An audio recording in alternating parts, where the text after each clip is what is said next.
Okay, here we go. Good morning, good afternoon, good evening, whatever time of day it is. I hope it's good to be where you are because it is certainly good to be here. My name is Baltimore Fats, and this is the season finale of Mud City. Yeah, all right, here we go. So I got a lot of information to go through today, so I'm gonna just kind of jump right in. It's gonna be a long one, so I hope I'm not setting a timer. So I hope you're all sitting comfortably. And here we go. I'm going to try to pick up where we left off on the last one with this point about the population and the effort involved and what was the practical implications of laying down this much railway, this much track. It's taking off on me. So we know that this is 9,000 miles ish right here. This is their illustration. They tell us it's 9,000 miles. I don't know if somebody were to scale this thing up and measure it all, if that's what it would actually be. But so when I did go to the B&O Railroad Museum, and I'm excited to show that little slideshow. But I did get some useful information that I want to talk about because it relates to this in particular, right? And so we have 9,000 miles from here, which, and again, my research failed me. My memory got it mixed up because I see these numbers and they jumble back and forth. So the B&O Railroad worked to like some 300 miles of track between 1830 and 1850, but in 1827 or whatever, there was like a total of only 23 miles, something like it says it here. It's in this little graph here, 23. Yeah. So to almost 3,000 in 10 years, right? And then in the next 10 years, it was 6,000 miles, right? So they're just laying this stuff down fast. And so I asked about the rail and what it was made out of, and how did they make the track? How did they lay down the track? And I didn't get quite as detailed an answer as I would like, but I did get a couple of interesting tidbits of information. And one is that the rail track, well, when they started, it went from wood to iron, right? But the iron wasn't strong enough, and so they had to go to steel. And when they went to steel, it weighed something in the neighborhood of 135 pounds per foot, right? And the average track length that they would lay down, I believe he said, was 10 feet. So that's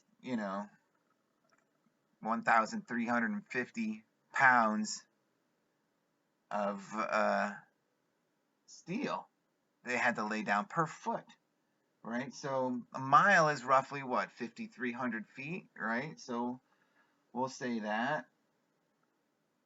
Yeah, so times 550. That's over 700,000 pounds of steel that they have to, level the ground for, lay down, make sure it's perfectly spaced, and so forth. They're doing that a day across the board here. So I don't know what that works out per crew, but man, that's a lot of work.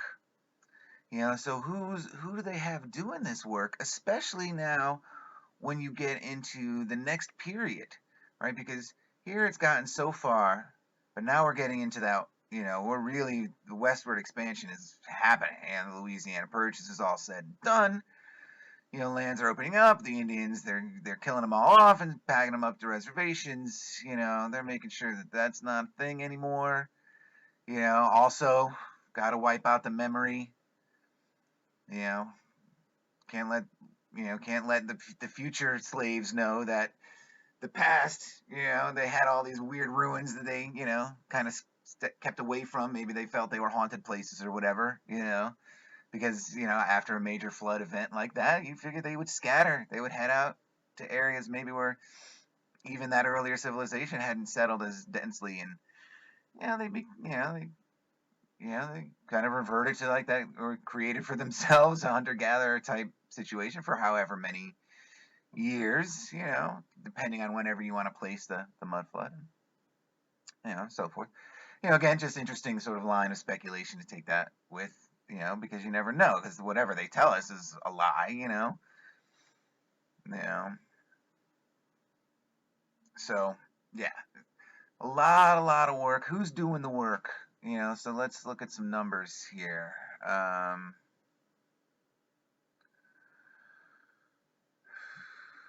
Where is this? That's not.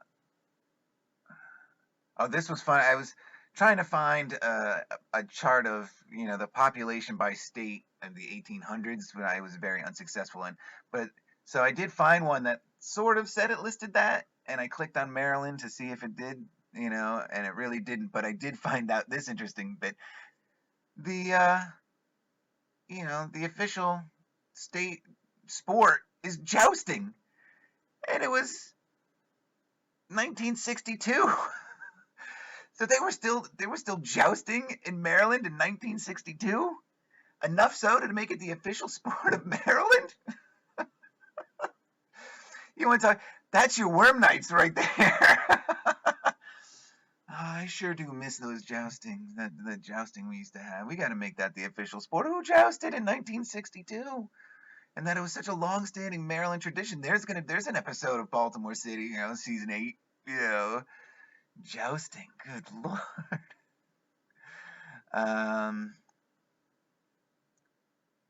So here I have this, and and so we're in this. There's 17 million people, they say, right? And now, like I said, from my speculation here is, I'm thinking that they lie to us about the populations. I mean, they're lying to us about how many people are on here today. They're lying to us about the shape and the nature of this, world we live in or on, or however you want to think about it. So I mean, so we really, there's no way to really know which way is up, grasping at straws every which way, right? So it's my speculation that, the populations were a lot smaller. And just for convenience, I'm going to just say, let's just grab a place right off the end, all right? We're just going to take a place right off the end for my sort of estimates. So we have 1840, what's that? That's 1.2 million, right? Something like that. Over lands that, I did bring up, right? Did I bring up? Yeah, for my tour I brought this up, but let's bring it back a little bit. This is going to help make a point that I want to make later on. And I can always just zoom back in. Oh, and I'll get to see if those tunnels are still here somewhere. I haven't done that since. Let's find out if the Matrix corrected itself. So where was I? Nope, not there yet. Yeah, and then my population here was like 1.2 million ish, going up to 1.5 million. And then this is the building boom. So it's still less than 2 million people, we'll say, and in this area. But it's not everywhere, right? So there's, they're either. Oh, and then another point is that all those those early years here, they were using imported steel. I mean, it was still, they were getting there. They were getting there still. Get this. Where were they getting it from? England. Oh yeah, so independent. Let's see if I can figure this out real quick here. All right, so it was 1,300 a pound, right, for 10 feet, right, and they needed 530 of those per mile. And so it's 700,000 pounds a mile. They imported it, so it had to come by boat. All this steel track. Think of the size of the ships that they must have been building, right? They're a lot bigger than, what they have on display when the tall ships come into the harbor and things like this. The Constitution, the Constellation, I mean, they're not bringing in 100 miles of rail track on those ships. I mean, good Lord.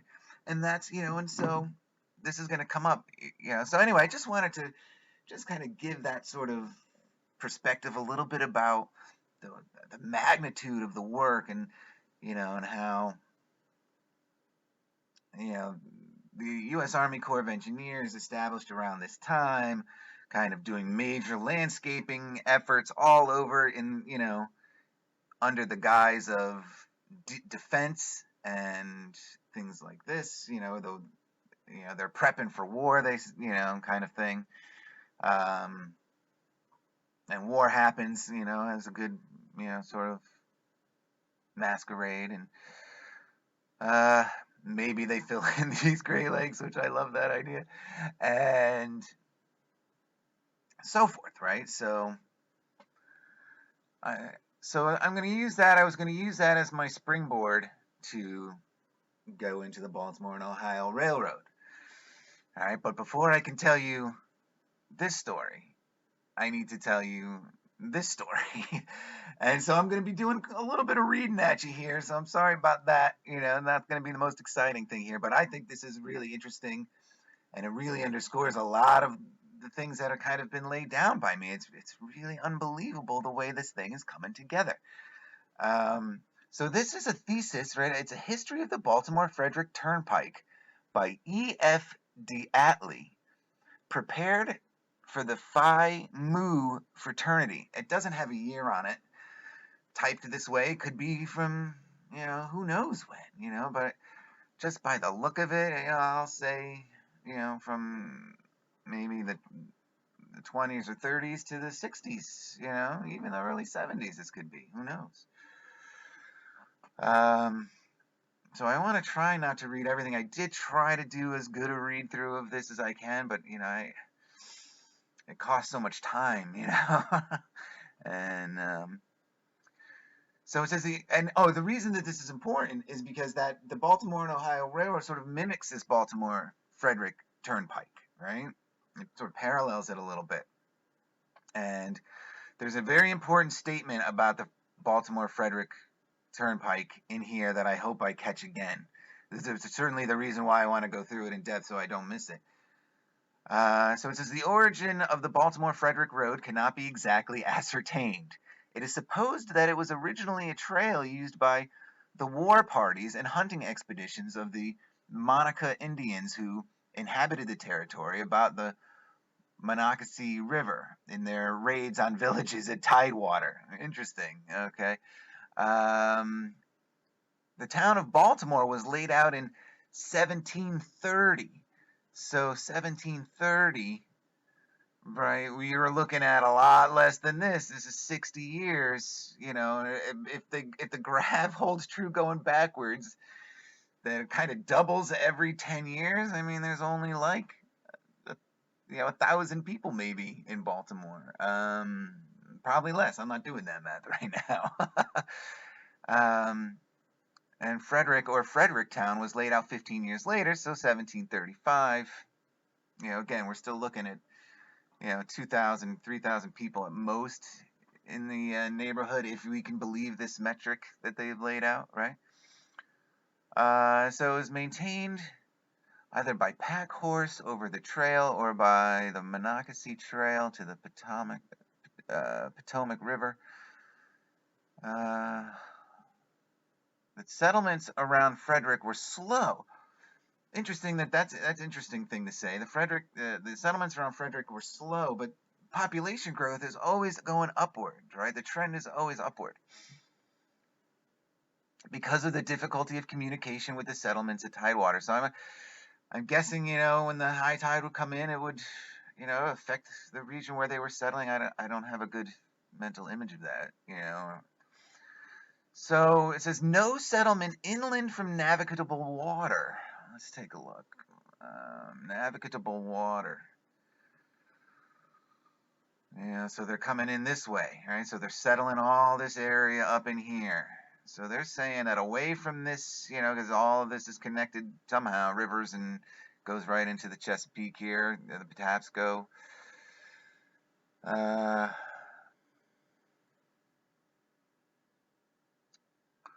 So until the Germans settled the in Western Maryland in 1710s. Interesting German thing. They talk about the Germans.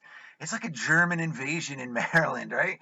And the very first coming back to the season finale, my very first freaking video that I did is, oh my God, it's unbelievable.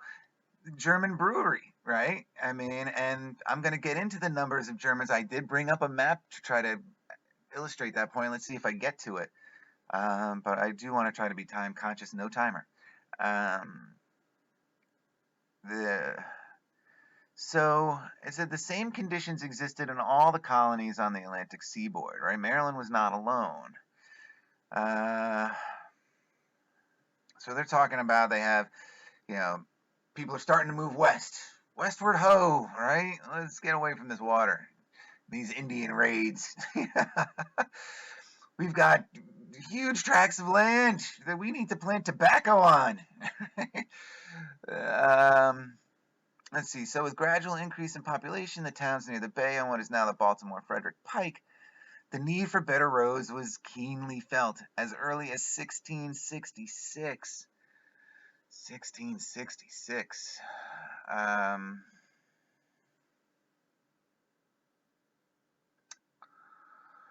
1666 in Maryland, we're not at 10,000 according to them, Again, I feel that that's probably a low number, but maybe these early numbers are closer to the truth because it's these worm night charter families coming over, Interesting line of speculation there. What did I do?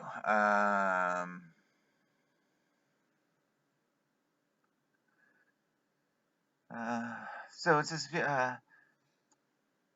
in early in 1666, which is a very also convenient year.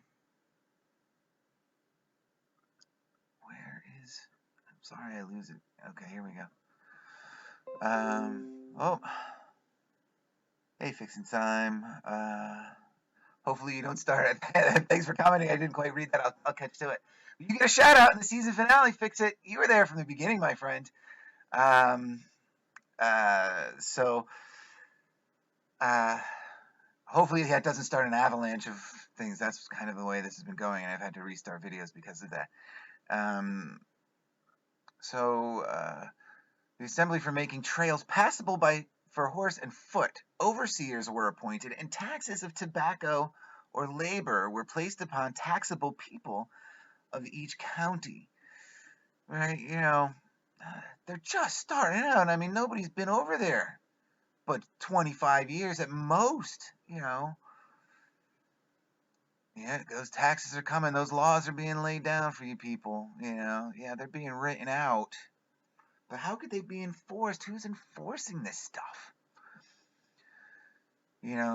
13,000 people or whatever it was. People were required to work a certain number of days each year upon improvement of the trail. So it wasn't a choice. You had to do it. If you wanted the road, build it. Substitutes might be hired, though, and heavy fines were levied for non-performance of duties. You were going to pay for it if you weren't going to work on it, right? That's what they're selling here. Everybody pitched in. It was community effort, right?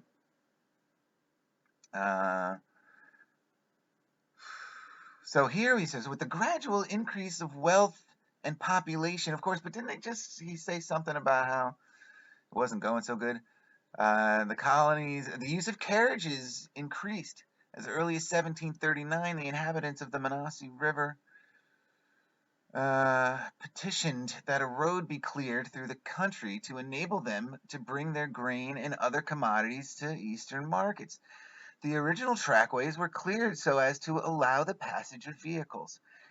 It has been ascertained that sometime soon after 1745 to 1760, 1745 in Maryland. So now we're 100,000. But again, I'm thinking these numbers are starting to inflate because they need to pitch the story of, a burgeoning country,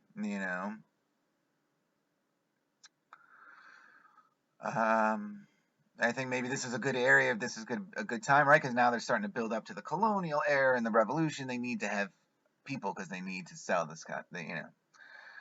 The road would not have been right. So 1860, right? A semblance of a road was established between Frederick and Baltimore.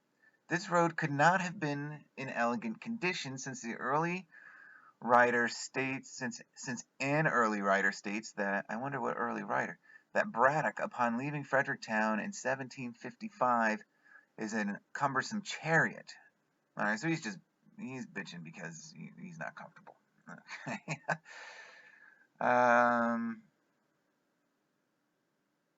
In 1774, 1 year before the creation of the United States Army Corps of Engineers, right? The improvement of the principal market roads of the counties of Anne Arundel, Baltimore, and Frederick was considered necessary. Right now, it's needed. Got to do it now, right? There's going to be a war. Yeah, no, there's got to be a way to dig everybody out because the groundwork's all been set. It's all set and laid. Now it's time to do it. Whatever initial technologies or infrastructure, settlements, lost cities, they know where they are. They know kind of how they want to attack the problem. They've laid it all out. It took them 150 years, but they got it done. And now it's time for the effort. Now it's time to do it. So it says, so in order to make this necessary, in order to pay for this, bills of credit were issued by which money was loaned to the counties to pay for these improvements. For repayment of these, a tax of tobacco was collected by the sheriff, right? So by, under armed threat from each taxable inhabitant. 8 pounds of tobacco per capita. I wonder what that per capita was in Frederick County. That's an interesting. See, the one, from my miniseries that I'm going to pitch to Netflix or whatever. That's what it's going to, I'll get deeper. During the next decade, many petitions were sent to Maryland's legislative body requiring adoption of a turnpike system. Right, so it's going to be interesting. This turnpike was used because pointed gates or pikes were placed at intervals along the roads and used to bar travelers' paths, and that's where they had to pay the toll. Turn back, or I will stab you. They joust for it. I'll joust you for it. The money thus collected was used for road improvements, or in the case of privately owned roads, to give a return on the investments of the owners, right? So they were privately owned too, right? Because they were doing the work, right? Hey, I'm doing the work. You're going to pay me for this work. These old roads have their place in history because connected with them are old romantic traditions of the glory of the stagecoach days. All right, well, this is kind of superfluous. This I don't need. Let's see. Let's move on.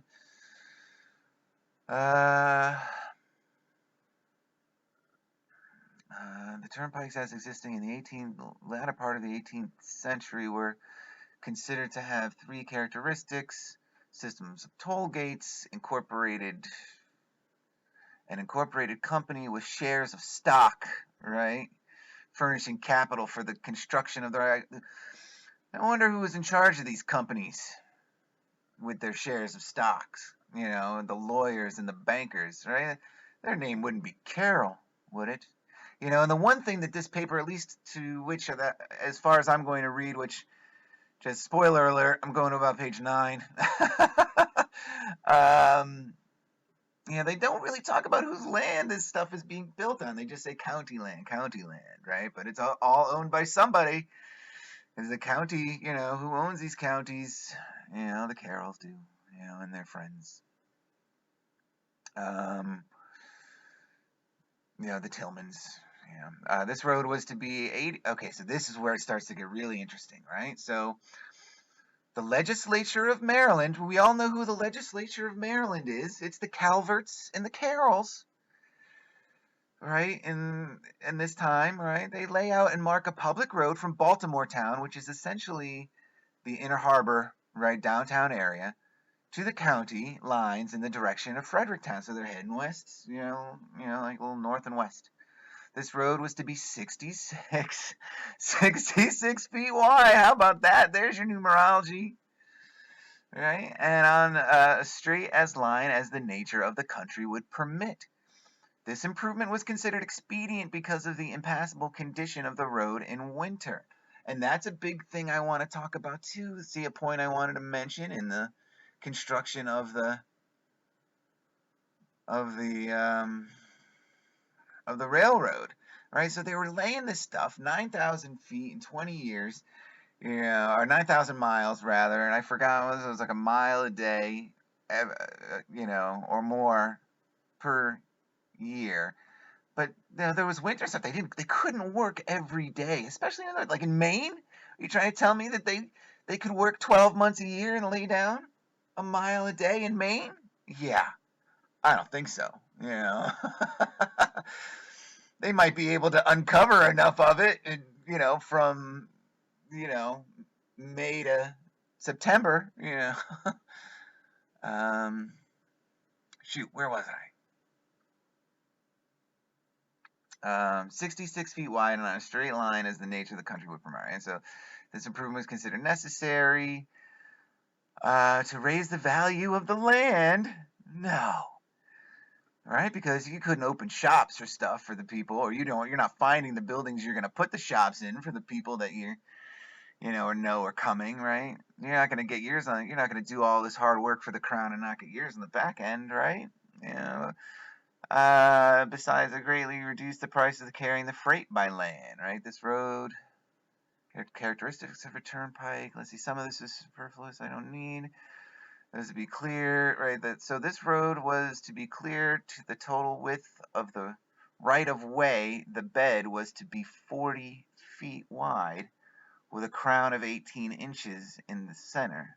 Where necessary, the bed. Okay, so that's just characteristics of the road. That is a little bit too much compared to what I want.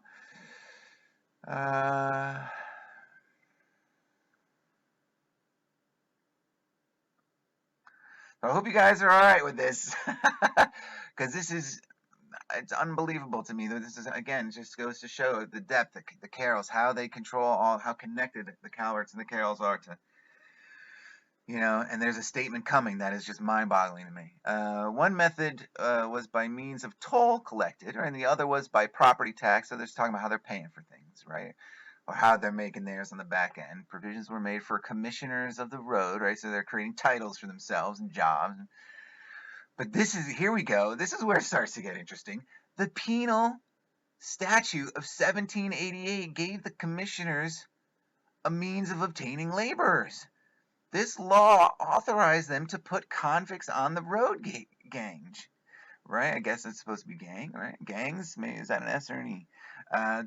The accounts show that the labor of these prisoners in a large measure constructed the Baltimore County section of the Baltimore-Frederick Turnpike. So it was forced labor. It was prisoners.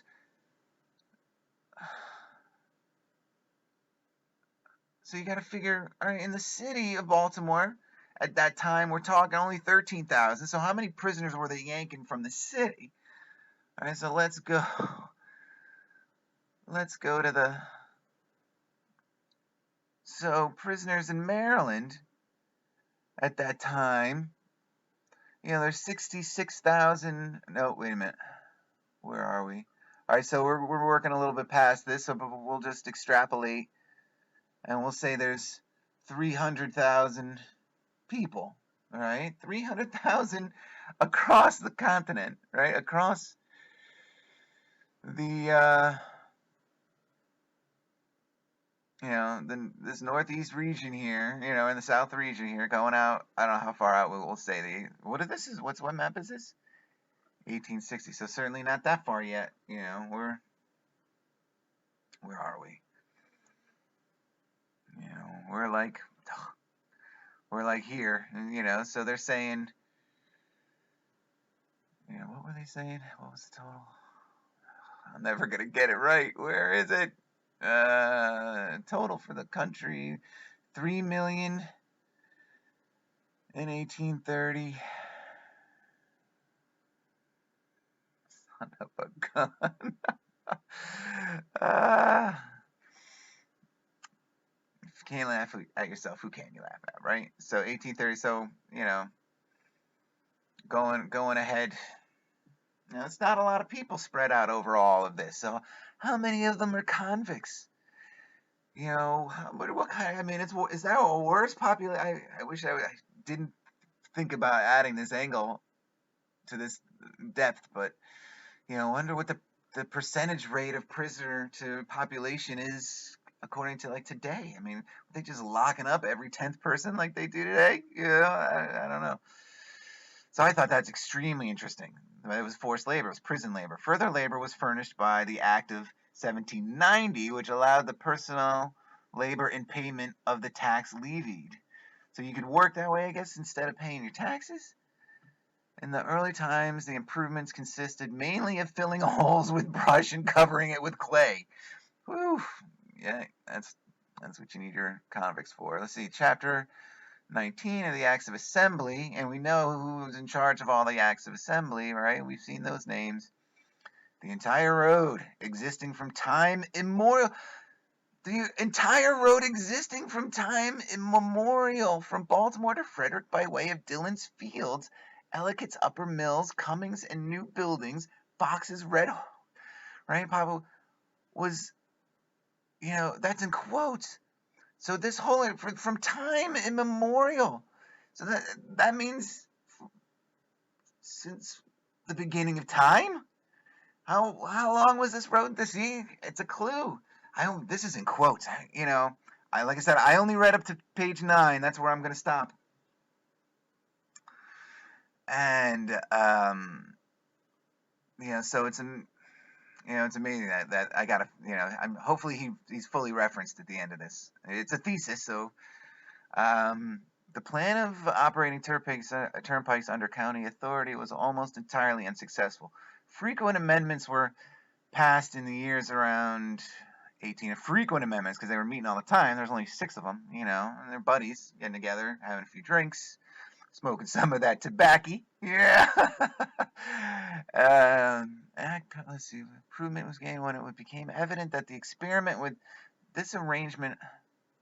Wait a minute. What was the arrangement?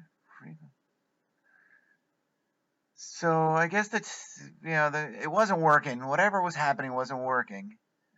So they would go to private capital, right? The legislature tried to find private capital which would be willing to invest in turnpike roads. Isn't it funny that the legislature that's looking for private capital are actually the same people who are private capitalists? So strange. Unbelievable. Act in 1804 incorporated. Wait a minute. Did I do the wrong thing there?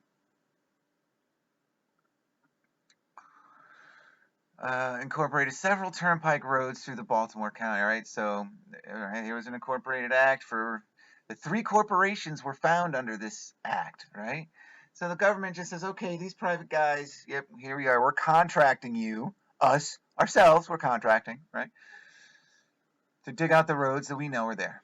3 corporations were formed under this act. They were the Baltimore Fredericktown Turnpike Company. All right, and this is going to be, again, Netflix, let's get on this, but this is going to be unbelievable. Because I would like to go really deep with this. This is who owns these corporations. I bet it's the Carrolls and stuff like that, right? So I'll have to look into the Baltimore Reisterstown Hanover, right? The George's Company, another. Oh, and the Baltimore Yorktown Company. York is a big name. That's Pennsylvania. It's all the same region, right? They knew what they were going to find. These corporations required several years to complete their building programs. Baltimore County reserved the right to collect toll through its levy. Okay, yeah. The Secretary of Treasury investigated the turnpike conditions in 1807. And again, that year is the year we that came up in my. Oh, this might be part of the thing that they reference in that, right? Is this me? Is this the same document? I didn't even think to check that. This might even be the same document I referenced in the first one. How about that? How not how from the hip this thing really truly is for me. Um, the capital stock of the Baltimore and Fredericktown Turnpike Company was $500,000. So let's see. I know I brought out. That's what I had this currency calculator brought out for, right? And I was trying to figure out. I don't think this is great because look at a dollar from 1800 ranges from about $20 to $40,000, right? So who knows? I was just trying to figure out, what's a buck worth? What could you buy with a dollar then, right? For the budget for this thing to be $500,000, you know, what? Sorry, I just tried to. My code didn't work here.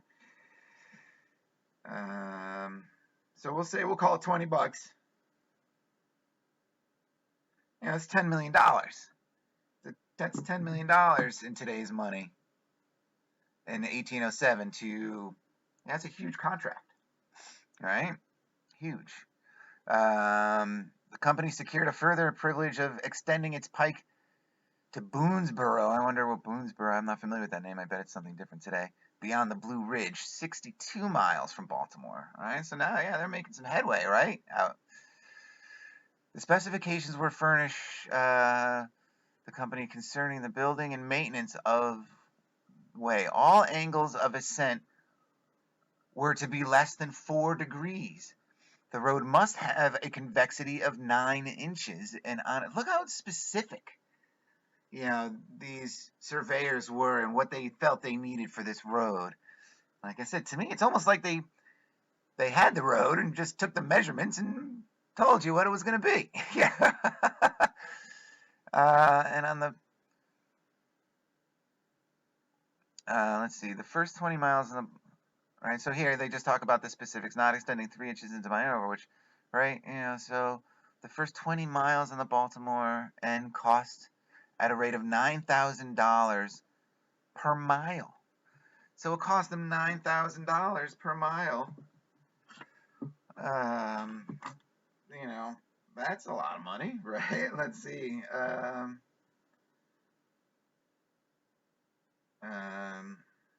9,000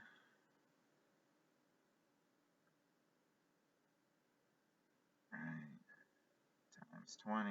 I mean, that's $180,000 a mile today. Again, that's a lot of money, right? At the rate of 7. Oh, and then the next they got a little bit cheaper as they went. The true history of the Baltimore Frederick Turnpike.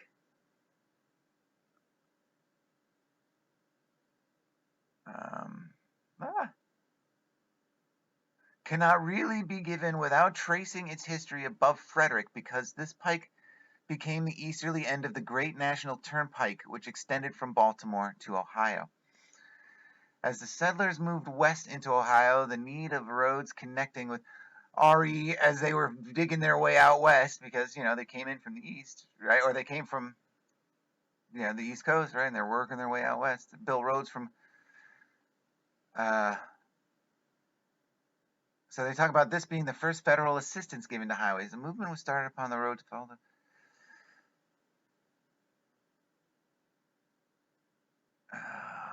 Shoot.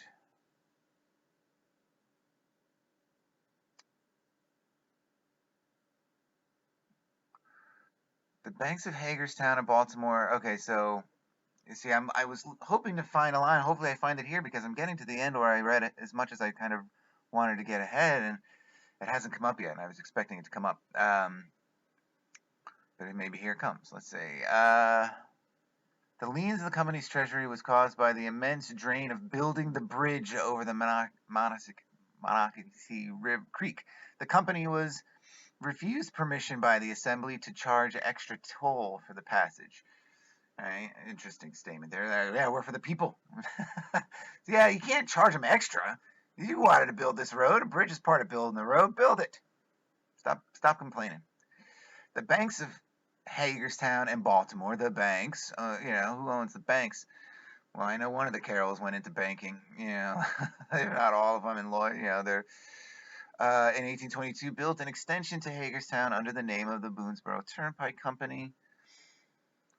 All right, an enormous amount of traffic passed over this road almost from the opening day. This was the first all-land connection with any large seaport. That's the line. That's what I was looking for. So that's how important this road was. This is the first all-land connection to any large seaport. It's not Boston, right? Which is curious. You think like getting from working out from Boston towards New York, or New York towards Philadelphia or something, And I'm sure they were working on roads at the same time, and this is a game of inches. But an interesting statement to me, right? That they would choose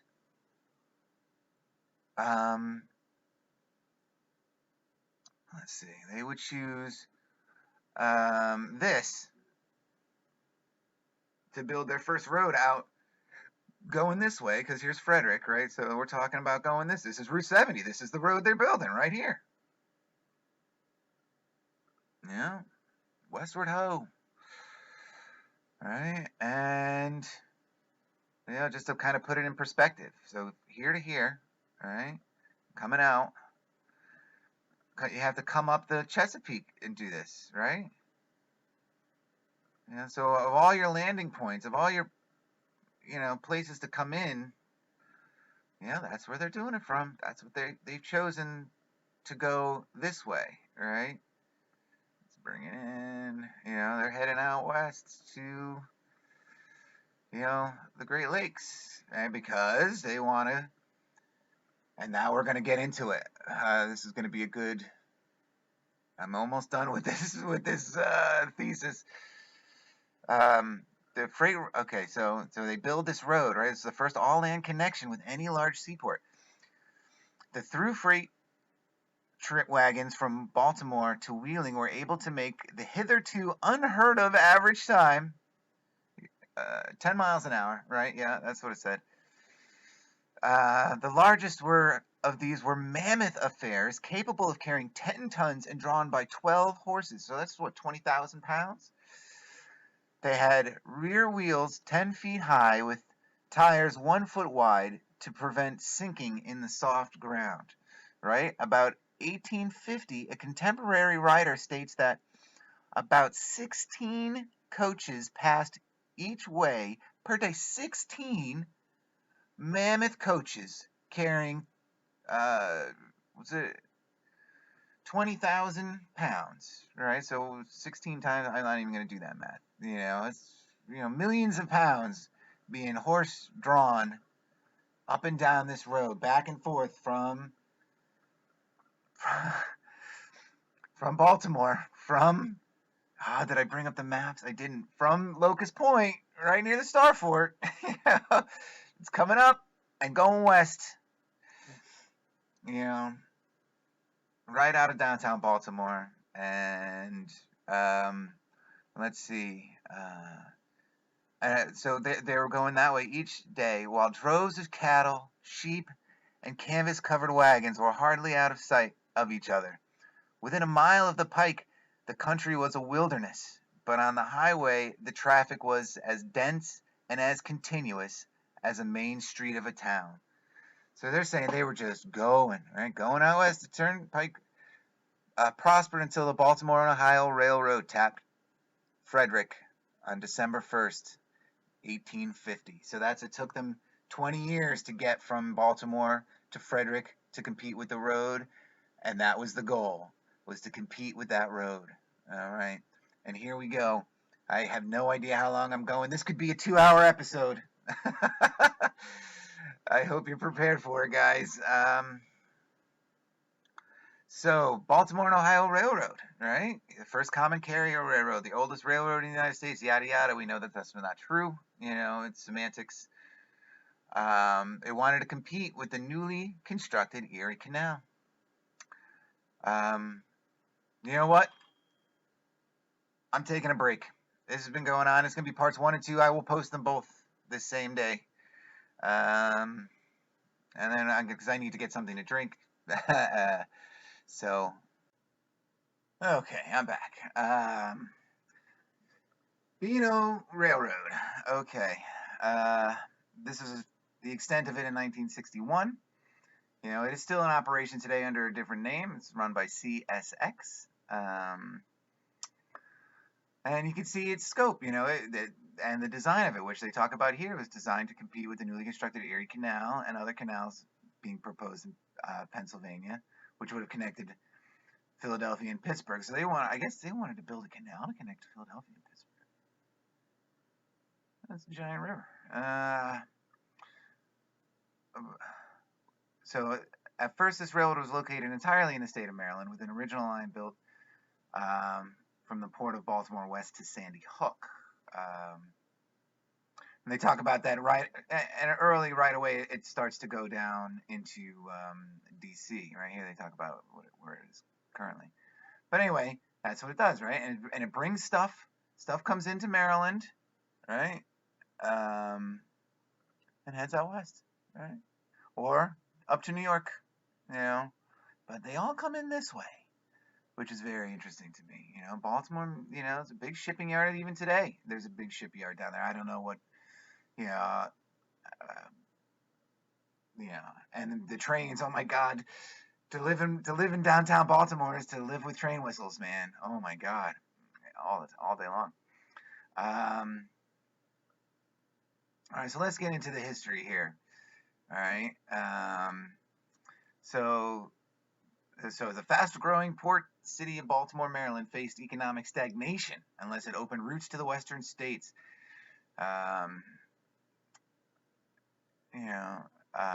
As New York had done with the Erie Canal in 1820. So the Erie Canal's kind of like damn, right? You know, they're working that lake system up there. You know. On February 12, 1827, 25 merchants and bankers studied the best means of restoring that portion of the Western trade which has recently been diverted from it by the introduction of steam navigation. Right?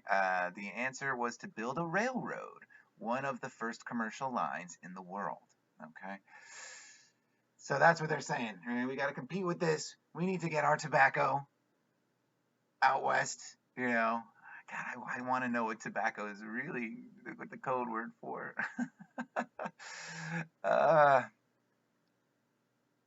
Yeah, let's see. Their plans worked well as the railroad grew capital base of $3 million. So that's talking about the finance. That's not so much what I'm interested in here. Let's make it. All right, so here we go. Now we're gonna go. Two men. These two guys right here, Philip E. Thomas and George Brown, were the pioneers of the railroad. They spent 1826 investigating railway enterprises in where? Oh, England, that place we just, liberated ourselves from, right? And then fought a stagnating war the second time around, which I don't remember really any. I don't even remember my teenage self is kicking my president, wants to punch me in the face right now. I'm not remembering what the War of 1812 was. Which were at the time being tested in a comprehensive fashion as commercial ventures, right? You know, and again, very interesting English railroad ties, you know, in Maryland, you know, that Thomas Smith, I believe his name was, you know, the treasurer, the accountant, the head guy, the president of two major trading companies, exploring, you know, the New World. He's not important at all. He's not related to the Warm Knights. All right, so stop jumping ahead here. Let's keep going. Or jumping back rather. So it was just interesting. The ties. It all goes back to England, right? You know, we were never, ever liberated from England, right? The investigation completed, they held an organized meeting in February, including 25 citizens, most of whom were Baltimore merchants or bankers. All right, and there they have Chapter 123, 123 of the 1826 Session Laws of Maryland passed. The Commonwealth chartered the Baltimore and Ohio Railroad Company of a suitable point on the Ohio River. Right, was informally incorporated on April 24th and intended to provide a faster route Midwestern goods. Right. This guy Thomas was elected the first president. Brown the first treasurer. The capital of the proposed company was fixed at $5 million. $5 million times 20, do the math, it's just, it's crazy. But the $100 million, by the way, I can actually do the math. But the B&O was initially capitalized with $3 million issues in stock, right? Virtually every city of Baltimore owned a share, as the offering was oversubscribed. So they defrauded people right out of the gate. They admit it. It's unbelievable. It's crazy. I didn't catch that the first time around. All right. Okay. So before we get into the construction, who are these financiers? Who are these guys gathering this group together? And Charles Carroll, of course, the signer. It's his land. It's his family's land. His cousin owned the land that they're going to donate. You don't think he has a say in that? You don't think the richest man in America has a say in anything that's going on anywhere? Yeah, he does. He's got a say in everything, right? Yeah. How could he not?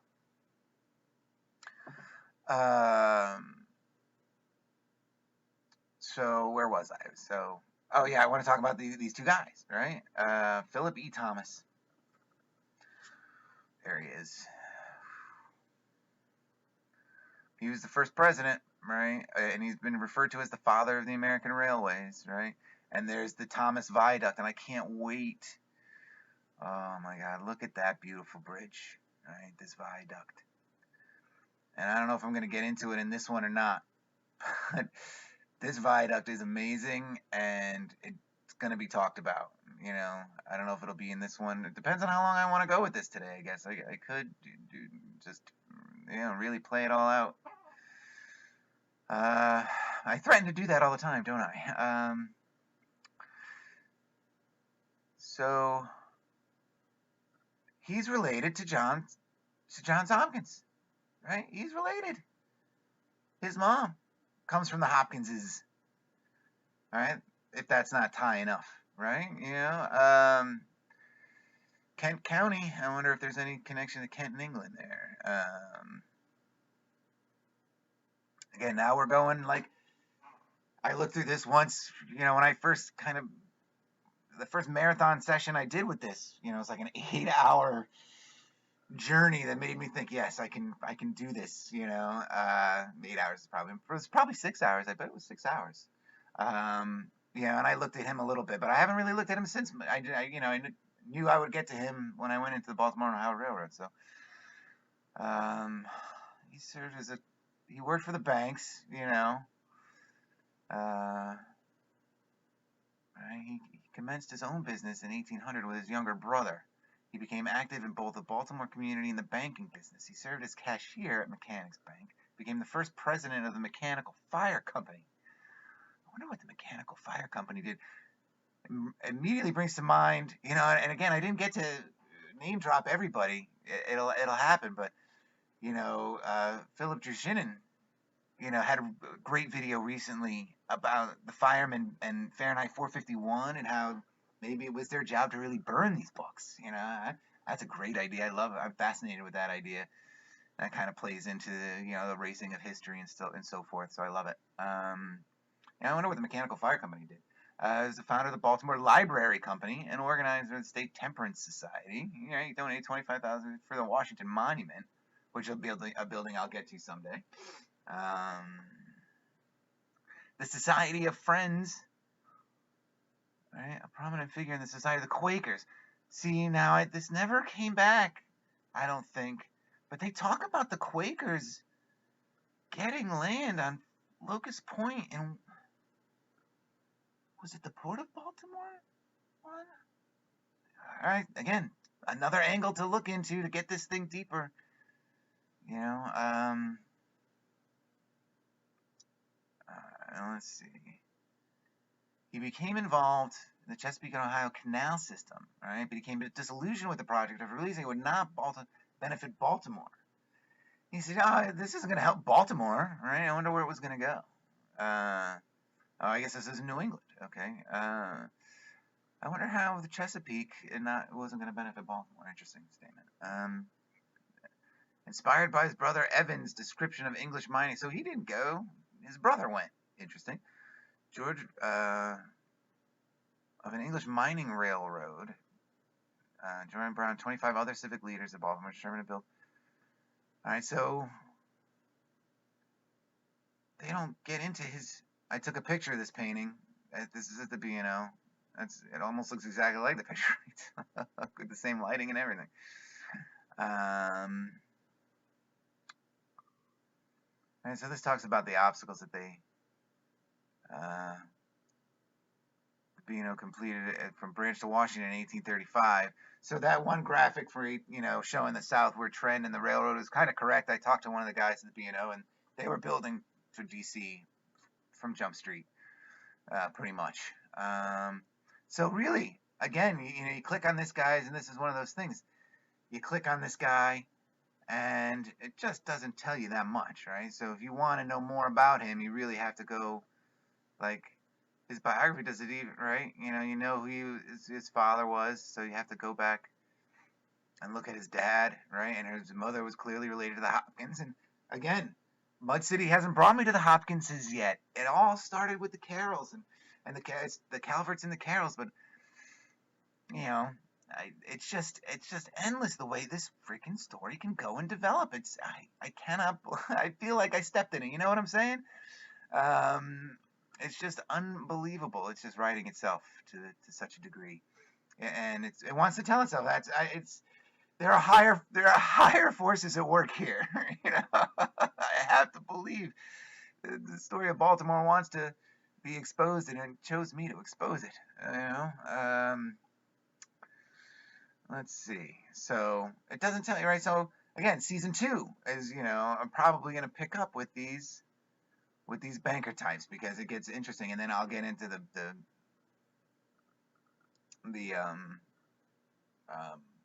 viaducts and the actual structures that are still standing and stuff, and we're going to talk more about the construction. All right, now this guy is really interesting. George Brown was an Irish American investment banker and railroad entrepreneur. Right, he emigrated from Ulster to Baltimore, Maryland at the age of 15. Right, so he comes from Ulster at the age of 15 in 1802. Now, I know, my fat man sense is tingling. I mentioned Ulster is important to, like, the Charles red and white right in the center. To one of the monarchs, and I mentioned that was going to be important because I knew when I did that one marathon, that first session, to see that if there was enough here for me to string out a show. And here it is. It ties right back to this guy, right? And so there are deep connections to be made this way. So he eventually joined his father, who came over in the family business, Alex Brown and Sons, which became one of the leading investment banks of the U.S. in the 19th century. No. He comes over from Ireland, this Ulster place, which has connections to the crown, establishes himself at 15, expanding his father's family business, who I have to assume is back in Ireland still, all right, of investment banking, 15 years old. Alex Brown and Sons, right? Investment banking in 1880s, right? So it was founded by Alexander Brown. Oh, no, it says in Maryland. So maybe Alexander came over first and the son came later. Interesting.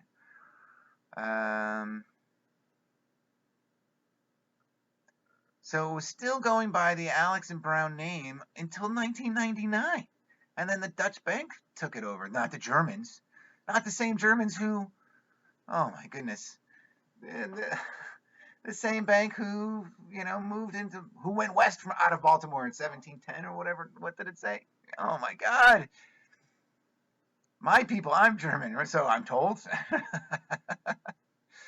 Interesting. I want to see. They're going to have to tie a way to bring my family through Baltimore, but my family all comes through New York the way I know it. Uh,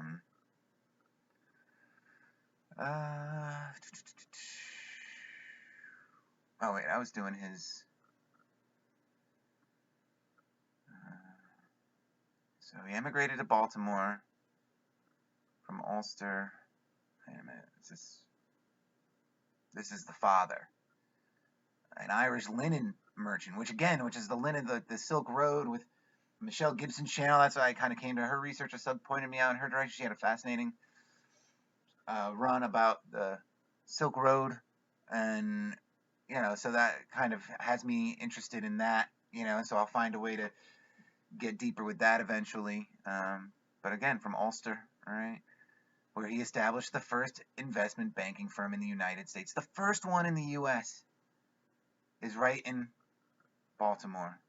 It's financial services of a corporate division that engaged. Who was he representing in 1808 or 1800 when he started his investment firm? There's the building. Beautiful. And again, I mean, this looks like, what people want to point out for those Tartarian properties, or that lost civilization. This is what that architecture looks like, folks, right? He was joined by his son in 1810, and by the 1820s had expanded his business into the sterling exchange. So he was exchanging British pounds.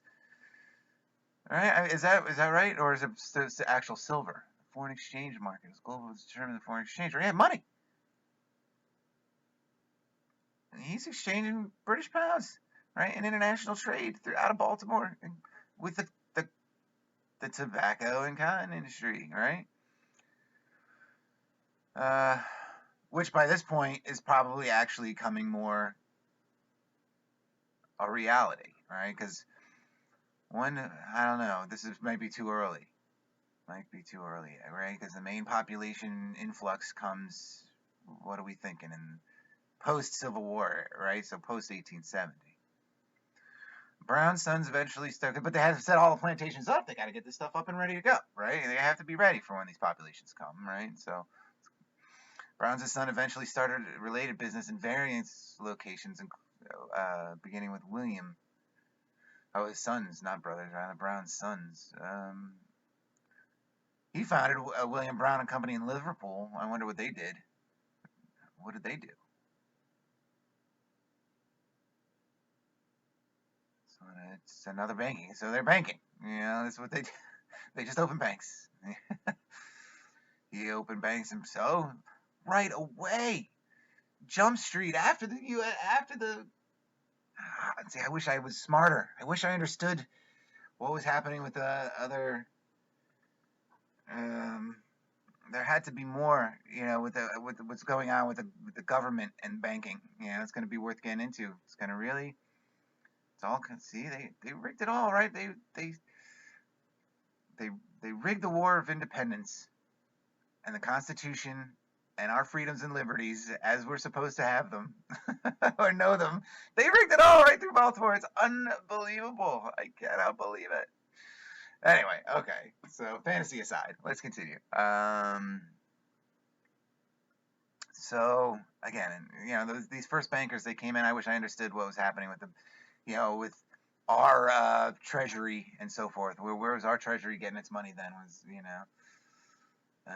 So that's going to be an interest, because again, I'm going to have to go deeper with this stuff, and I'm letting it get off the rails as it is, right? So he had a prominent role, right? It's his money. He gets together all his other rich friends, the Carrolls. He gets the signer involved. He gets the Hopkinses involved. He gets. Oh, excuse me. Pardon me. He gets everyone around, all the money people, in Baltimore involved in building the railroad. It's him, right? He's the one that comes over and ties it all together, with the money element of it, and so whatever the factions were.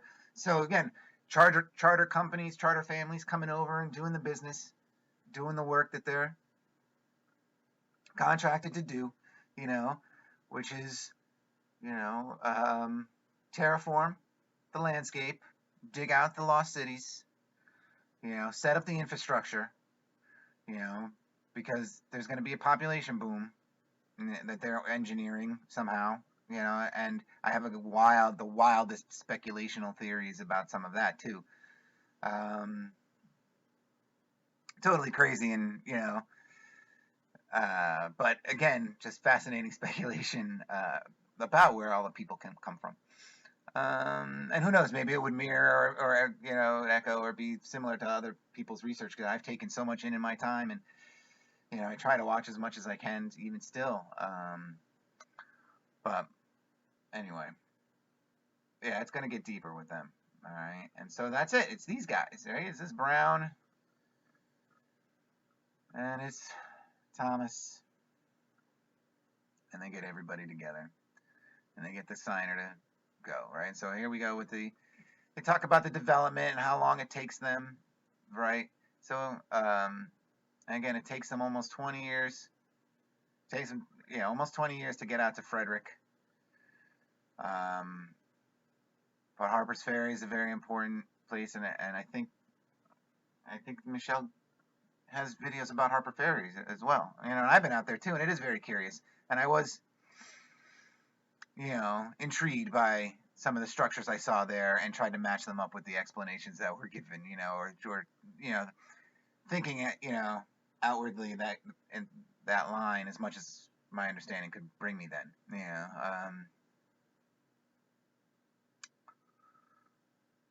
So the state of Maryland, again, the charter of the D.C. Okay, so now this is where we're at, right? So now we're going to get into the engineering of it, and I'm going to get into the tour, and then I think I'll be done. Right? I think that'll be the end. We'll see if these two combined parts go less than 90 minutes, I'll run it as one continuous thing. But if not, if it goes longer than 90, I'll cut it short. Okay.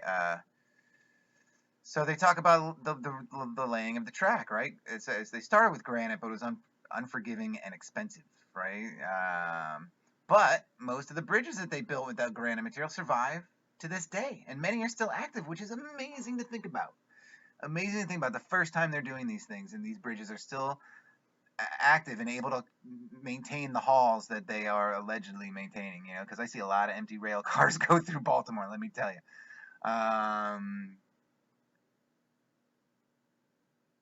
Baltimore's Carrollton, guess wonder who that's named after. That's still in use, right? And there's a painting of it that I'm going to show. They were using it before the trains. When there was horse-drawn carriage. And the Thomas Viaduct, this most amazing one. All right. In that first tour of duty, I did bring up they have an architect. There's a name for him. So that's kind of what I want season 2 to be. I want to finally get some architectural names down and go just be tracking this stuff down. What did I do? Thomas Viaduct, right? So that's the Carroll Viaduct. And so they talk about, this was also interesting, that Congress appropriated $30,000, or $500,000-ish, maybe it wasn't, maybe with inflation it wasn't quite that much then anymore, but for construction of an experimental 38, if you're going to experiment with something, yeah, go big or go home, 38 miles. You must know it's going to work, You must have tested it at short distances, and even imagine at up to several miles to think, yeah, 38 miles is good from D.C. to Baltimore. Let's get that a test run, right? Because we've done it from D.C. to Silver Spring. It worked, or wherever. And so it's interesting that the very first telegraph message was brought in to the Montclair station. Again, more unbelievable firsts, and regarding to electricity and um, energy and things like that, related into Baltimore, right? And so they talk about there's some struggles in the early years, of course, and they get into the Civil War period. But now, more than anything, I think I'm ready to get into the tour, and I can come back to some of this information with the tour, I think. All right, so here we go. Let's zoom in. See if it takes me forever to find it, but let's zoom in on Maryland. Let's see if those unbelievable tunnels are still there, right?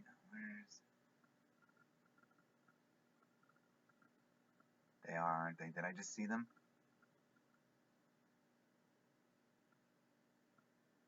There. Look at these things. What?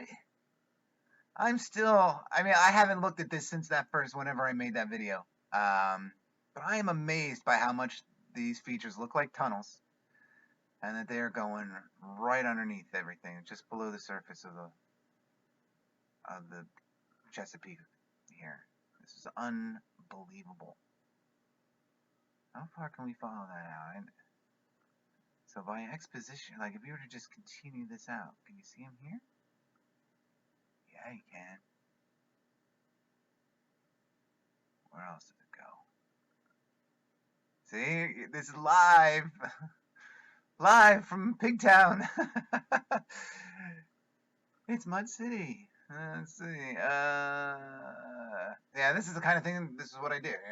You get sort of rabbit hole and you go with it, right? So anyway, those weird tunnel features still there. I should do like a sensationalist. I should try to do like a clickbait video. You know, he, you know, the tunnels of giants discovered under Baltimore. You know,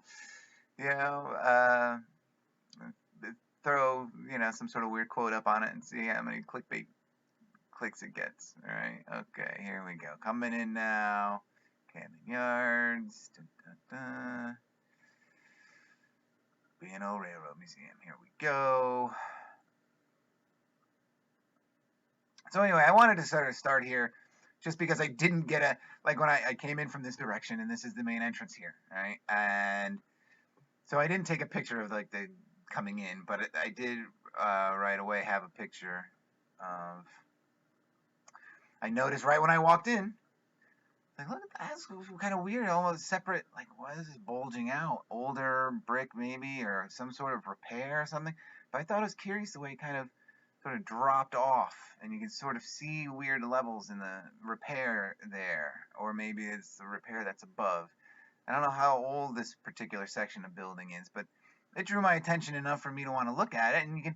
And also what struck me walking in, and again, which these cameras don't do a very good job of demonstrating, is it's a bit of a slope. I mean, it's not steep by any stretch of the imagination, but it is a little bit of a slope, and you can see how this line here, if you follow it straight, it just kind of disappears into the door up there, right? So I thought that was curious enough to take a few pictures of. Right, look, it goes right to a point, right? All right, and I'm sort of following this line out. And it's, again, coverage photo to see, if this would be of use. I don't know what to really make of that, but it was curious the way it goes here and then bang, it's a sharp contrast. Like, are these two connected buildings in here underneath all of this? I don't know. It was just curious to me. It's back! The magnetic field. There it is. And it extends itself to the actual roundhouse building, too, which is kind of cool. And when you blow up on it, it changes. There, it's tough to see, but, there it is again. Right? You can kind of really sort of, maybe even make it out a little bit back there still. But again, just so fascinating that it does that on these brick pictures. This was the station house. Like, so if you were to go, there was originally a track here. And if you were to go, this is where you would get your ticket. Yeah. To ride on the horse-drawn carriage.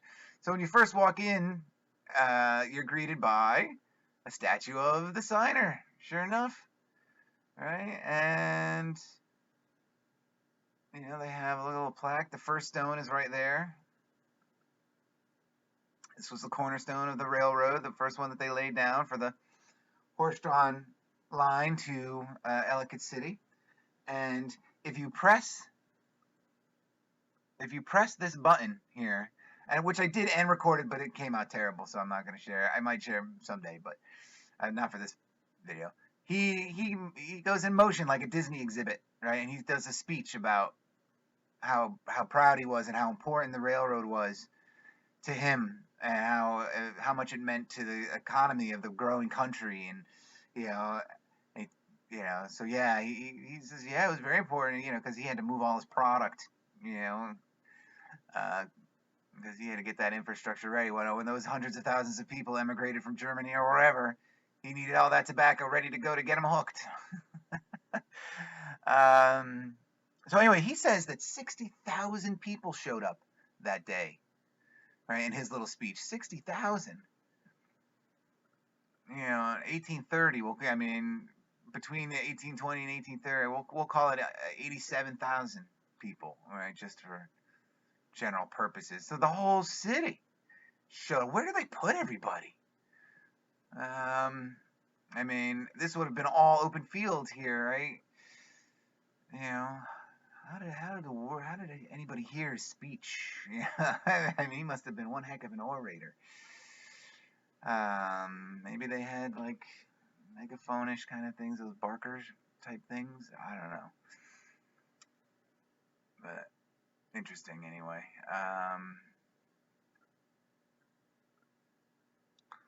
And so again, this is just, I'm going to show you some stuff and talk I'm going to show you some pictures of some older trains and stuff and talk about how it was worked, right? This was one of the first sort of freight steam engines. It's called the Stonebridge Lion, right? All that's left of it, this is original, they say, is that this sort of steam housing here, that's all that's left of the original one, but they do have a model of it. All right, and this is the first sort of locomotive of that design built in the U.S. So I wanted to show this picture, which I thought, they had this great painting here. And so I took a look at it when I was preparing the slideshow. And I wanted to focus in on a little bit. I didn't, somewhere on here, I took pictures of these panels, but didn't upload them to the slideshow. So I don't have a year on this painting or what year it's supposed to represent, but it certainly represents the, late colonial 1800-ish era, I would assume, right? Chimneys with no smoke. There's some smoke coming out over here, though. Lots of towery churches and towery objects. Very present, round, dome-ish ones over here. I wonder how many of these buildings still exist today. I'm going to do more research about this painting and see. That could be a fun project for Mud City, cross-referencing this painting to the buildings that may still exist here.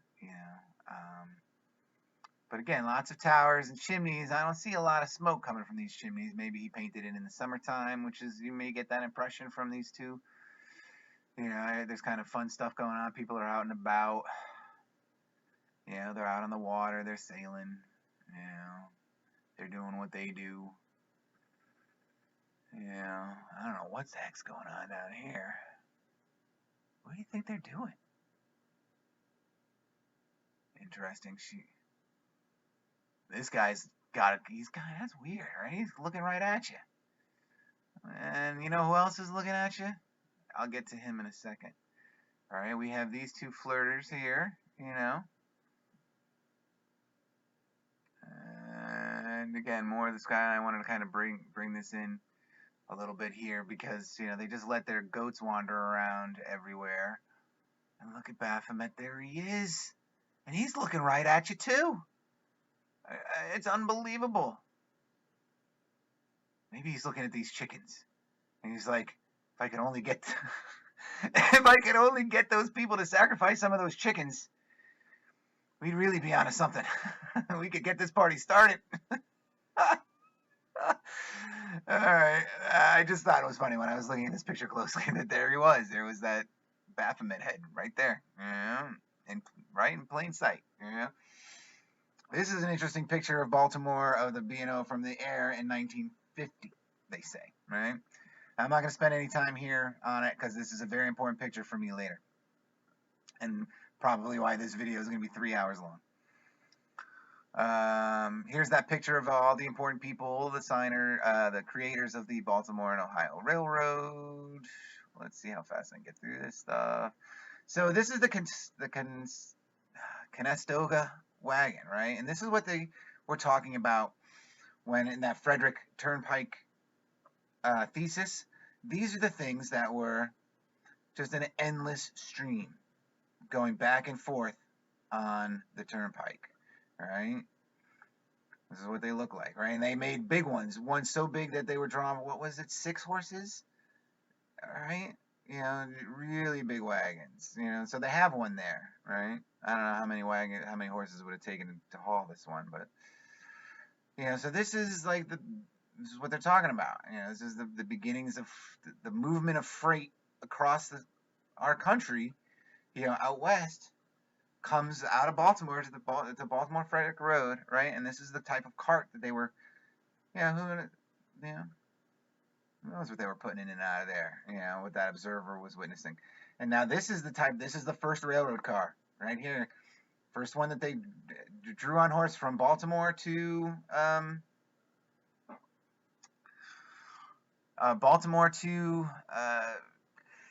Ellicott City, right? So, I mean, this is what they're selling us, folks. So when we go to the museums, when we read our history books, it's a wagon on a track pulled by a horse. You know, that's the first railroad car, they call it. You know, passenger rail in America, 1830. Here it is. All right. How fast they develop. I mean, it comes on quick. You know, once they knew where everything was. And again, I don't think they did a good job as those before, but they certainly were using their tech. Now, this is the first like steam one that they use on the railroad. It's called the Tom Thumb. All right, and this story tells an apocryphal story. Up here, they mentioned it says the race. I did take photos of the race, and I would like to read more about it. But they talk about there was a race between a horse and this Tom Thumb, you know, along the rail track. You know, it was a very sort of famous story. It's one of those stories, myth stories that were sent and copied, you know, like you see in the news today, where every news anchor in every market has the same lead line to read, you know, and they don't vary from market to market to market across the country, right? You know, that's the kind of thing. They sent this story, you know, in every direction, you know, the horse and the steam engine race, right? Well, so here's a replica of it. This is not the original one. You know, and they say that this could pull, let's see, did I get it? It could pull 2 of these, right? Because the next one up, you know, once they had success with this original wooden car, this is the upgrade, right? It could pull 2 of these, the steam engine, this Tom Thumb, if I'm not mistaken.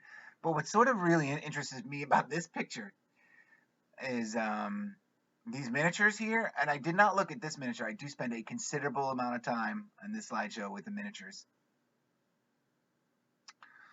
So,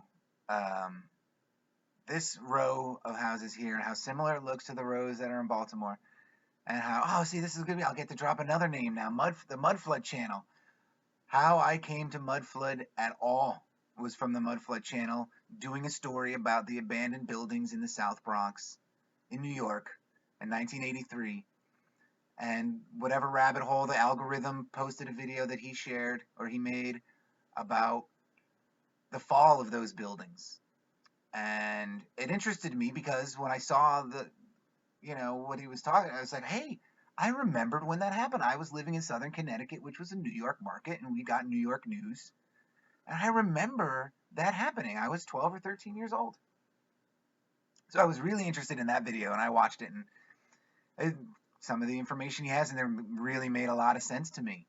And so I went along and I looked at another one of his videos about the mud flood, and from there it spilled forward to I think I did a couple of Philip Drushin's videos, and then Conspiracy RS channel was, I think,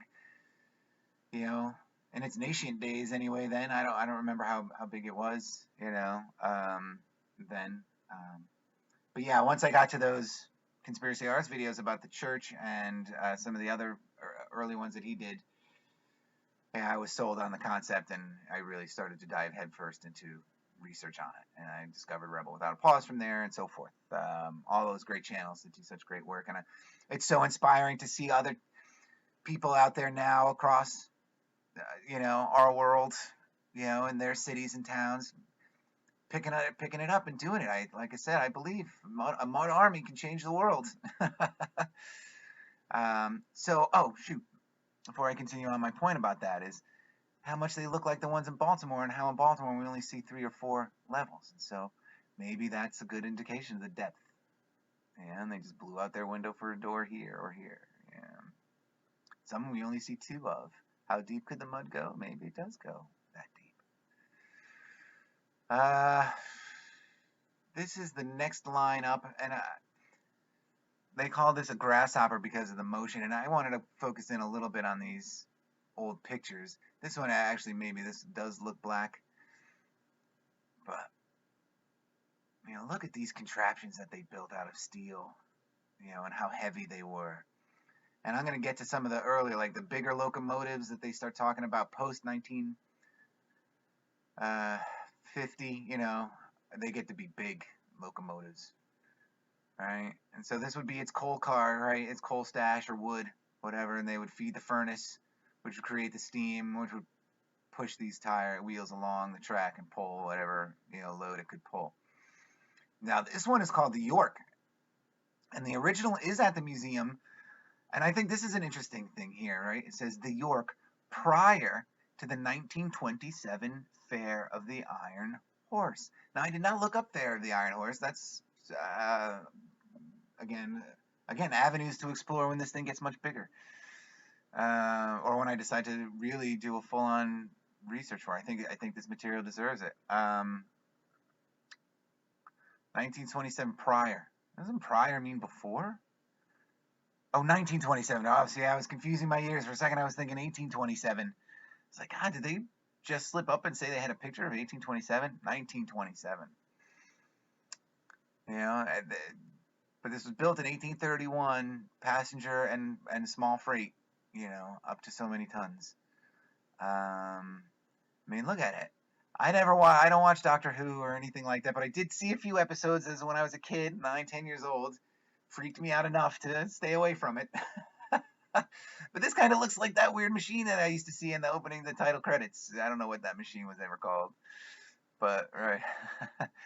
I wonder if that's where maybe they got their inspiration for that machine. But it's got all the doodads and bells and whistles on it, right? And it pulls stuff, and the original is there, and they say it still works. Like if you greased it up, you could and fired it up, you could get it to move. Really cool looking piece of machinery. I had such a blast. I went there with 3. I gave myself 3 hours, and it wasn't enough time. I needed more time. I didn't get all the pictures and stories that I really would have liked, and I took 18,000 pictures. So it's all painted black and nicely polished and everything now. I think it looks much cooler in that other photograph. It looks all beat up and worn, still well used. But yeah, they say they used this late into the 1800s to pull cars out of the roundhouse and get them ready to go. It was just kind of cool, right? This is another one of those grasshopper engines. This one they call the Andrew Jackson, which is interesting. You get a sense so this is the coal car that they needed or wood. Is that wood or coal he's got in there? It's probably wood. To burn. Although, railroad engine cars were the first, I think, to really utilize coal. And so this kind of shows you the style of wagon that they would pull on this, early engine cars. This is what they're selling us in our museums when they're talking about the expansion of the West. And, this is what it is. It's through these carts, these wooden carts. There's another, let's see. And there's my models. I'm about to lose my stuff. They had these barrels, right, like this. And so then, I forgot, I don't remember what year we've gotten to here. We're in the 1830s anyway, 1835-ish. And then in the middle, going to the next train, they have this display, which is under a glass case, I'm not quite 3x3, and this is a scale model representation of the Ellicott City stop, right, in the neighborhood around Ellicott City. This is an amazing, amazing thing here. And the people who worked at the museum must have thought I was insane. I mean, first off, you walk in with your blind cane and you're stumbling all around and you're taking, pictures of trains from weird angles because you don't know where stuff in the museum is. You have no sense of your environment. And, then you see this glass case with these models in it. And then you just stay there and you take 18 million thousand photos. And I took a little video of it too. I'm obsessed with this thing because to me, it shows exactly the level of engineering that they had to do. I don't know what, there were placards that hung underneath it that I didn't take pictures of. They were too small for me to read, and I had to squat down, and my knees aren't what they used to be, so I did not record or read the inscriptions underneath to get the information about the model maker and stuff. But I will get that. I'll probably become a member at this museum. I fell so in love with these old machines and trains and stuff. Whether there's any truth to the history or not, they're beautiful to look at, and it's, I just had a blast there. Like I said, I gave myself 3 hours to do it, and it wasn't enough time. So this is, the train station, right? This is where the train would hop on, and people would get on and off and so forth, right? And, this, who knows what inn or whatever that was, right? But I think this guy did a great job building this sort of scale model railroad, right? And one of the things that I thought was interesting was that Ellicott City has its own mud flood castle. Look at that, right? I wonder if this thing still exists today. It's got a weird little gate, horse would ride up just like King Arthur would. Right? And I do another little fun feature with this. But one of the things that really struck me was I thought it should, here we go.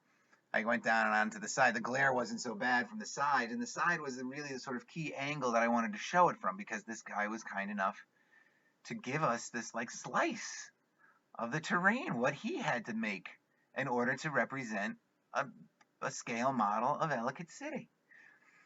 All right, and so I thought this was cool. There's this road that was there, and I just kind of did a little bit closer, like you're driving up to it. Whoops, yeah, I'm driving up to it.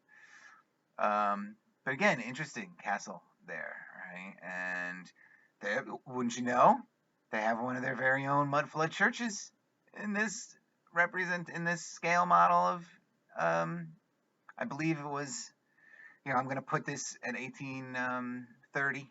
I thought this was interesting. Tall-ish house here, and believe it or not, I think I show a closer view of it. It does represent the slope. You can see how the gap between the ground and this window is shorter than it is from this one. So they did not level this out 100% around this structure here. So they either dug it out unevenly to build this structure, plop it in there, or they, something came along and covered a bit of this building. And I thought this was curious. This is a really low barn, right? Yeah. And there's another, this is a different house. Look at that. It's a mud flood window. It's a peeper window, right? And this representation from 1830. All right, and I show another point view of this. Well, let's see. Can you see windows in this one? See, there was too much glare on the top. It was tough to take pictures from the top and get anything good. But I'm going to show this a little bit later. Look at this row, 1830. I don't know what representation he had to work with from 1830. Yeah, because who knows, this could also be 1850 or something, because they do have 2 lines of track going here, indicating that would be out past and heading on to Frederick and Harper's Ferry and all that. So one thing I wanted to show, they had this mill, right? Here's the Ellicott Mill, right? And I wanted to show how I didn't get a good view of it from up above, because like I said, the glare was too hard around this corner. But here's the mill, and this is it does a great job of illustrating how this is a man-made canal. It just goes right along the outskirts of Ellicott City. Look at it, they just dug it out from the mill. All right, and they show where the river is, so they dug an inlet into the mill, And here's the escape. They powered that mill right through this man-made canal. It goes down the whole thing. It's huge. It's the whole town.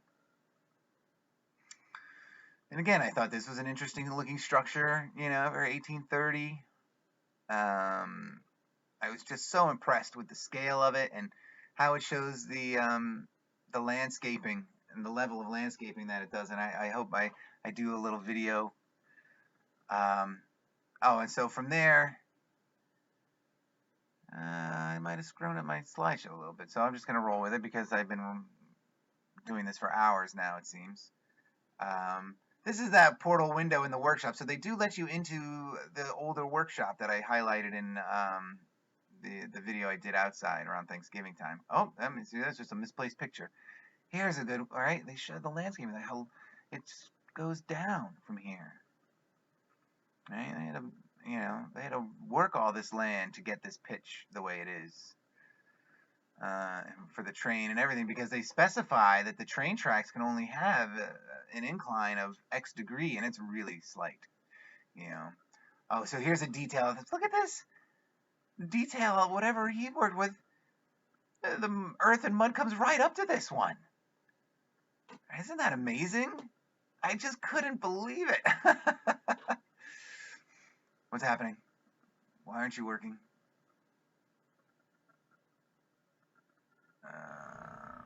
Oh, that's why it's loading up the video. This is a video I took of it, and I just went along the side, hoping that you can kind of see the landscape of it, you know. And there's the train whistles that you hear all day long in Baltimore, right? And again, I wanted the cross section that this artist gives inside this case to show you the hill. I thought was amazing, you know. The only thing missing was the worm knights rooting around underneath there. Would have been amazing. So anyway, there's my big directorial debut there. You know, not bad, right? You know, I did that a couple times. I don't know how many I put in the.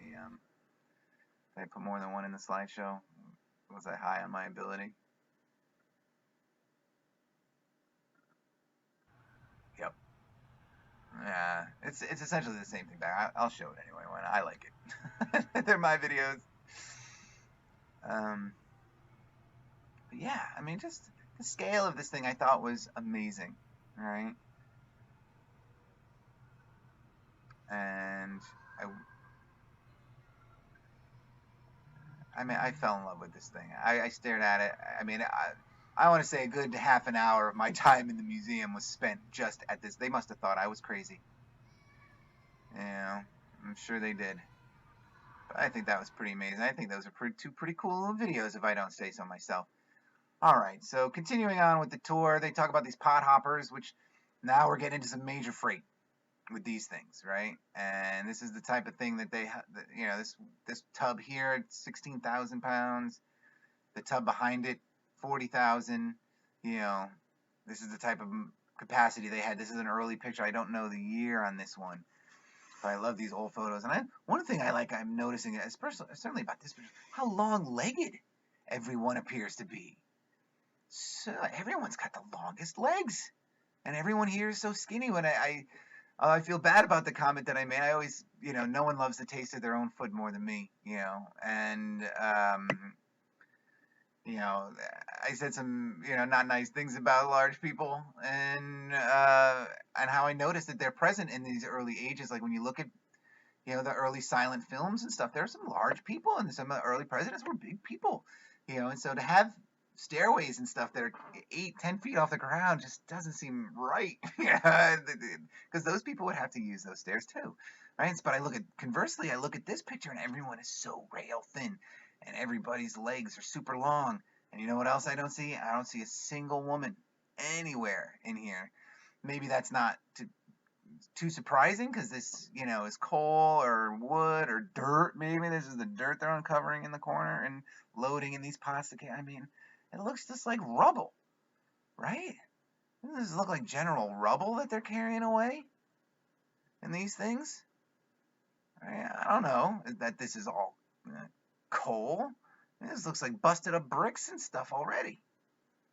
I don't know. Maybe it's my overactive imagination. And this is one of those early. So this picture's, probably in the 1860s, maybe a little bit later. These two, but this is This is, this is the original roundhouse as it looked, I guess, with these tall, with these.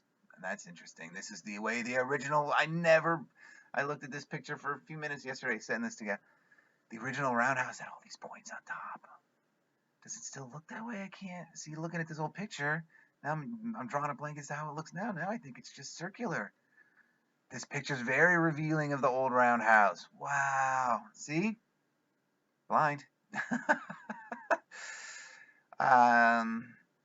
So, and anyway, also very interesting that all this debris that they have in this picture hauling away. What is it? Is this the coal?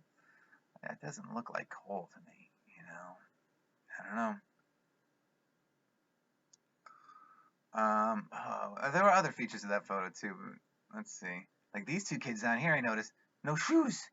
How rough could walking around this area have been with no shoes? Crazy, right? I'm so blown away by this roundhouse picture here. Just, things on the top maybe, this construction.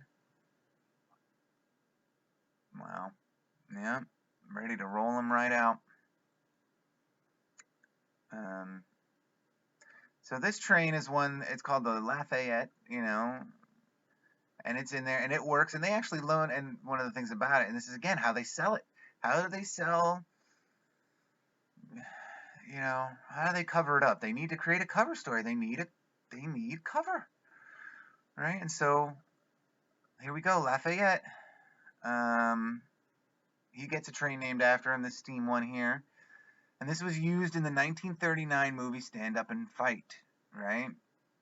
And here it is, and they say here it is, right? This is the original one, and it still works, and they still loan it out for movies. It's in the movie Amistad. It runs in the movie Amistad. They have, and there's video clip in there, filmed probably in the 90s, of that train running. I thought this was interesting. The schematic. Yeah, you could build a train based off this, can't you? I could. Yeah. For a train like that, and this is the type of trains that would have been in the Civil War, right? During the Civil War. I've forgotten the type that they call that. But the Civil War is very interesting, and I wanted to read this. It says the United States Military Railroad came into existence as a result of the Railways and Telegraph Act of 1862. So right when the war is getting into full swing, right? This act of Congress empowered President Lincoln to seize and operate any railroad or telegraph company's property or equipment if required for use in the war. It's an early version of like the Patriot Act or whatever.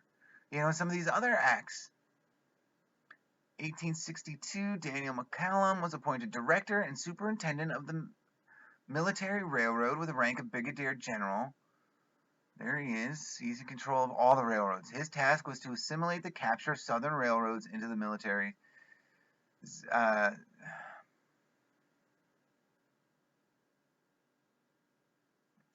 see. Is there some more information?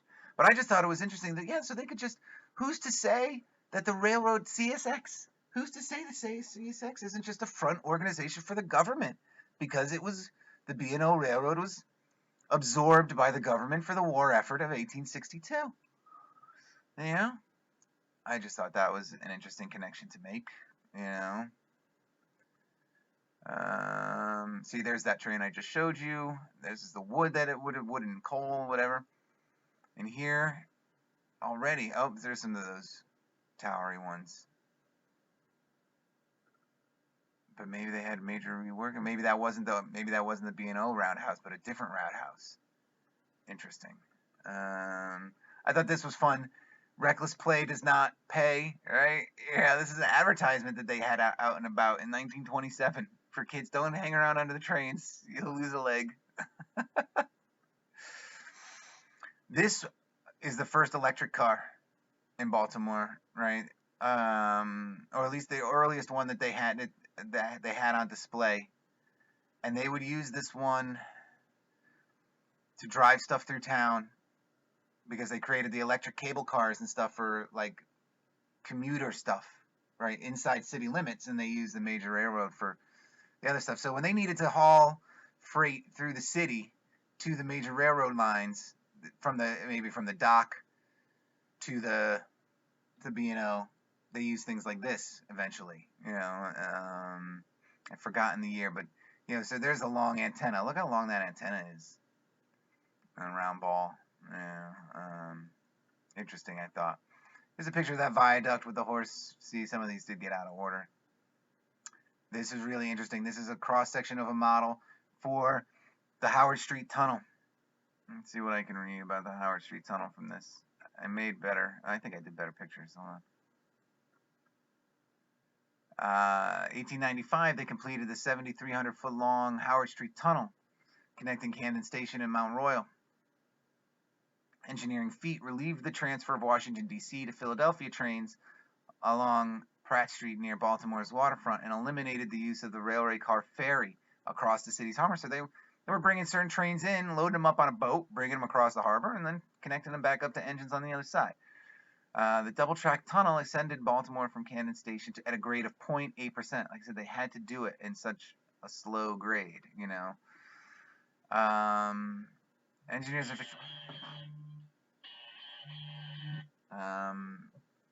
sorry about that. I did not need to take that call. 1894, ordered 3. So here they knew right away that they couldn't use the steam. Now, here's the cover for the switch to the electric. The cover for the switch to electricity in the transport is right here. They had to build a tunnel, and in that tunnel you couldn't have all that smoke and soot and everything. So electricity, this brand new, newfangled electricity invention. In 1894, they ordered 3 96-ton, gearless electric locomotives. All right, to put in there, and it ran on cable like this underneath. Right, they didn't have one of these there. All right, and you could see this is almost exactly like the same mechanism you see on trains today. All right, very different from that one weird 4-pronged one that we saw in that other video.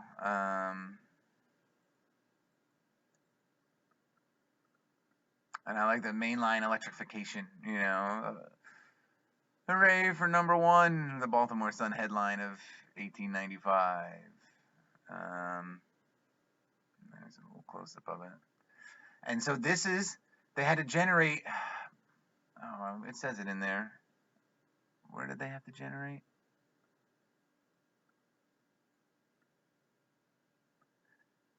Power and located.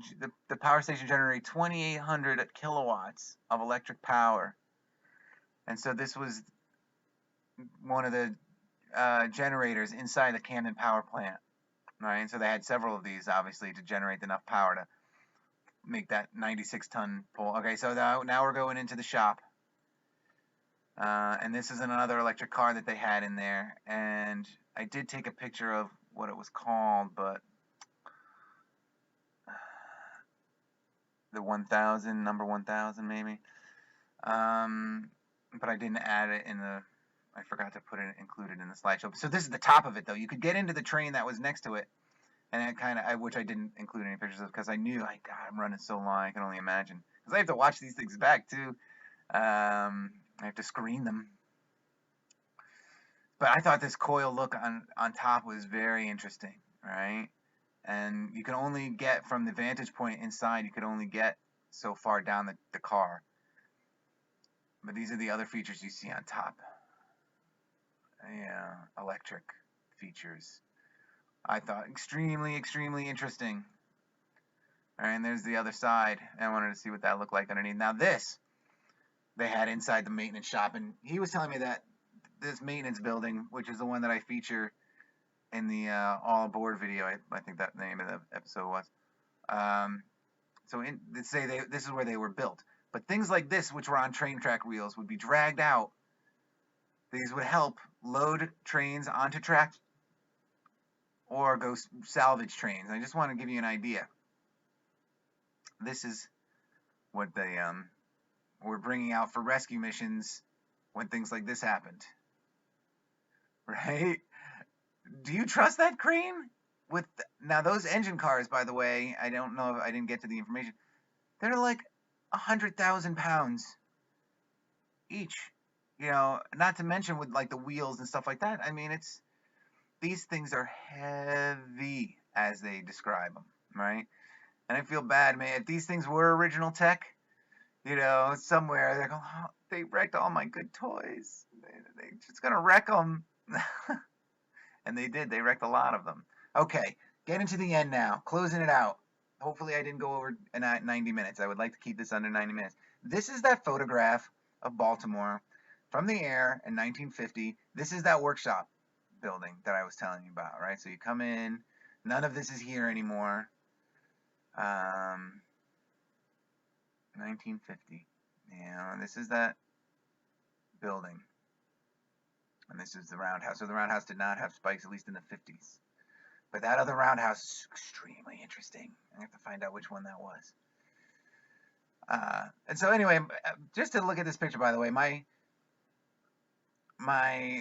when I say that they dug all this stuff up and everything, in my fantasy, my speculative vision is that like the Calverts found like the tip of this, like only a little bit of this was hanging out over the tops, and that's what like the Native Americans would have been exposed to, and they would have found this stuff and wanted to stay away or maybe create folklore around certain areas to preclude people from going there, like they would consider it like not like haunted ground or whatever, right? Anyway, that's just also speculation. But one thing I wanted to bring up about this, I wanted to get up nice and close on this. All right. Well, first off, I'm gonna get far away and then do this. All right. This is the picture, right?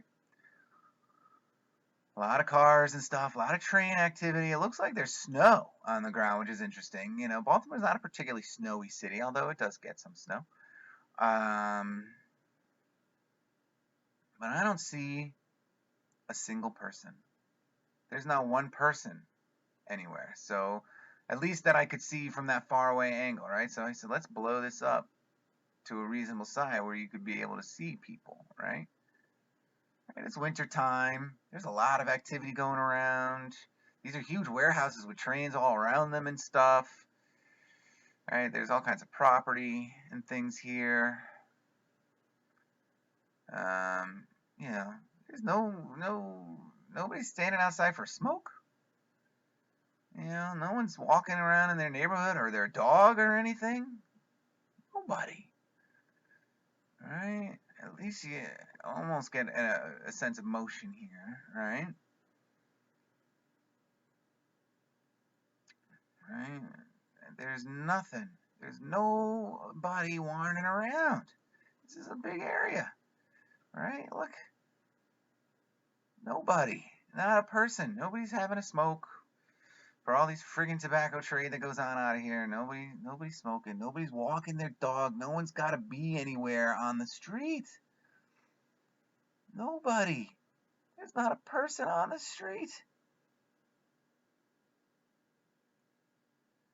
So when I noticed that, and I was thinking about that, I couldn't believe it. I started to think about this.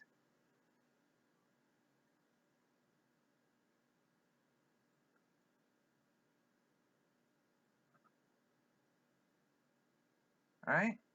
I turned to black and white. All right. I think that's it. That's season 1 of Mud City. Yay! I can't believe it. Oh my God. So, anyway, I want to thank everyone who came along with me for this. I had an amazing time doing it. It's only going to go forward from here. I think there's some great stories to tell regarding the mud flood and the mud event, or the recovery of an older civilization. There's great stories to be told out of that coming out of Baltimore. So I'm really looking forward to season 2, where I'm going to get into the money men and the religion and the things that they're going to do with this now that they got the infrastructure going and they're digging this stuff out now. That's what they're using the railroad for, as like I said, my hypothesis goes.